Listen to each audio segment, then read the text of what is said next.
Welcome back to the TWSN YouTube channel. We are continuing our countdown onto the NFL draft with our team-specific 7-round mock drafts. And today we have the Dallas Cowboys. Everybody knows the Cowboys, you never really know what to expect from them come draft night. There's a lot of rumors floating around about players they might like. But at the end of the day, Jerry Jones always has something up his sleeve, and it's pretty much something nobody ever really expects. But it's the Cowboys, so you always have to be prepared for everything.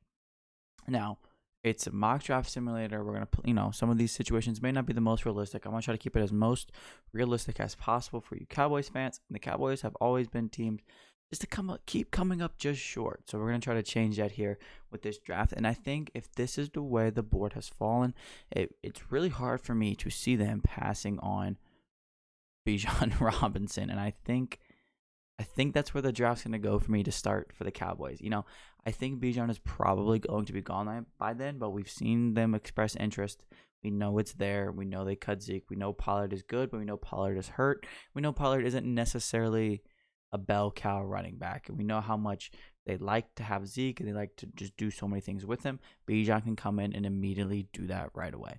Like I said, I don't know if Bijan will be there totally, but he is in this specific situation. I think the Cowboys could easily be the team to draft Bijan Robinson.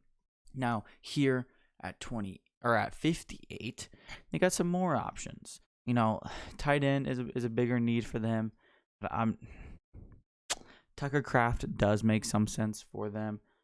But I don't know. None of these tight ends are really, I know they double dipped last year. They signed an undrafted free agent. You got Hendershot. So I don't know what they're going to really value the tight end position.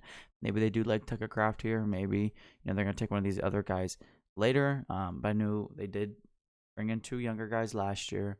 I don't think they're going to be in a position where they really want to reach for tight end like they necessarily would be here. So I'm going to go look in the defensive line side of things. And I'm going to give him Keanu Benton. Thule was there. Thule's one of my favorite players in the draft. I don't know if he's really going to be available there, but I think Keanu Benton is a guy who also might even be available there. He's been really climbing up draft boards. He's a great pass rusher from the inside. He's a great 3-tech. He does a lot well. He's very explosive. He's very violent, which is awesome in the game of football. He does a lot of things very well, and he's a great athlete in the middle of that defense. And I think, we all know how good this Cowboys defense can be. I think Benton just adds a complete other element to that they haven't really had. I think he will fit awesome on the defensive line. Now, again, these tight ends, okay, Tucker Kraft is still there. There's a realistic chance I think that's possible. I think Tucker Kraft might go a little later than people think. It's a tight ends, so maybe he'll go a lot earlier than people think too. But here, Tucker Kraft in the 3rd round is phenomenal value for the Cowboys. Absolutely phenomenal. We went away from him at 58, knowing it was a little early, but now you're going to take advantage of value. That's what you get for taking that small risk there. It doesn't always work out like that. But Bijan, Benton, and Kraft, perfect start. Perfect start for the Cowboys. I do think some of these wide receivers are pretty interesting to me as well. I like the idea of Jaden Reed here. I like the idea of Trey Palmer here. Give them some more speed. I know, they kind of have Brandon Cooks there now, but maybe they want a bigger guy. Maybe they don't need receivers, but I do think some just pure speed with Reed and Palmer could make sense. Maybe that's something we try to wait on and add maybe a guy like Trey Tucker later in the draft. But I don't know. It's definitely in contention here. I'm just got to do the due diligence elsewhere. I think they could also continue to add in the defensive line room again. And I really like Colby Wooden. He's a 3-tech, but he's a true versatile 3-tech. He can go outside and play edge. He's not really going to play on the nose ever, but he's a guy that can play 3-tech, rush a passer from the inside, go outside and be a good run stopper, a good versatile piece there for the Cowboys if they wanted to go that direction. I think corner is Kai Blue Kelly is probably my BPA. I didn't even see him on the board there, but Kai Blue Kelly is a very, very, very good man corner. And I think when you have, I know like scheme fits with cornerback is always going to be a question, but he's a very good man corner. When you have a guy like Trayvon Diggs, already out that you traded for Stephon Gilmore. You have a lot to work with already, and I think getting in another younger corner to learn from those two, but also just a guy that can stand alone already, has a big positive trait in his man coverage, is a fantastic add to the organization. Again, I know it might not be the biggest need in the world, but I think continuing to get younger and the depth of that Cowboys secondary is a fantastic idea, especially when you get a value like Kai Blue Kelly there in the 4th. So now move on to the 5th round, pick 169. We're still going to be looking at some of these receivers. I like a few of these guys, but like I don't know at this point if I might keep my eye on Matt Landers here next round. I think that's going to be the way I go. But I'm going to take a little bit of risk again, just like we do with the Kraft. Not as big of a risk because he's not even projected to go next pick. I think we're going to, again, wait on receiver. And I do think there's a possibility.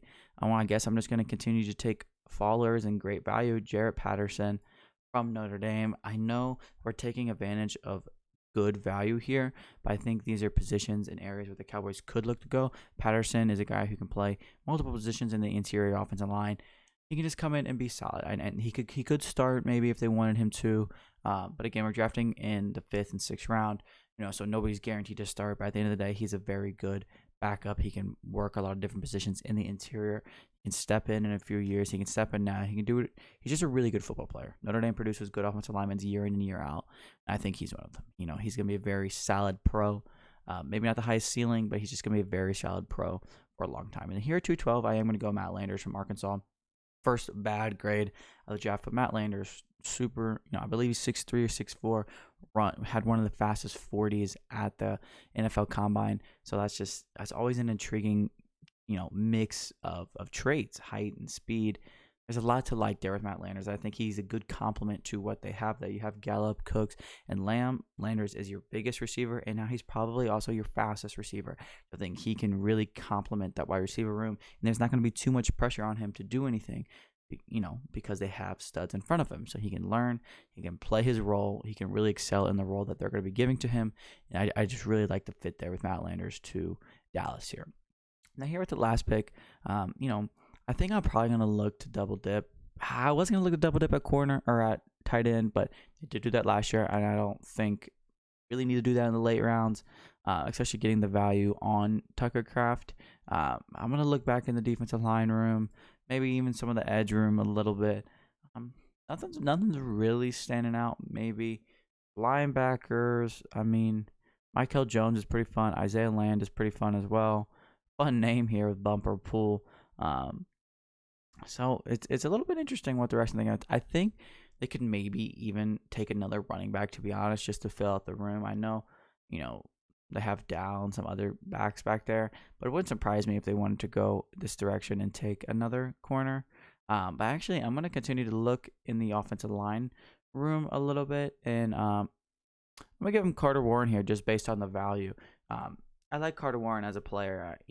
I think he's probably going to be the best 7th round pick if that's where he ended up going. But the Cowboys like to kind of get ahead of their offensive line needs. They always like to have their guys that can develop. They've turned average offensive linemen into good offensive linemen. So I think them adding 2 offensive linemen near the back ends of this draft is kind of something they always like to do, but it's worked out very well for them in the past. But this has been an awesome draft for the Cowboys. Bijan, Benton, and then you just started taking advantage of some crazy value with Kraft, Kelly, Patterson. Landers is a little bit of a reach, but the fit there with the Cowboys is absolutely phenomenal, and a good, again, value offensive tackle with Carter Warren. This is a very fun and different draft for the Cowboys. And that's going to wrap up the Dallas Cowboys team-specific 7-round mock draft as we continue to inch closer and closer and closer to the NFL draft. But if you don't want to miss any NFL draft and sports-related news, make sure you follow on all TWSN social media accounts. And again, we are almost done with our NFL draft countdown, so if you do not want to miss any of the other videos, please make sure to follow along here on the TWSN YouTube channel. I'm looking forward to seeing you guys here soon.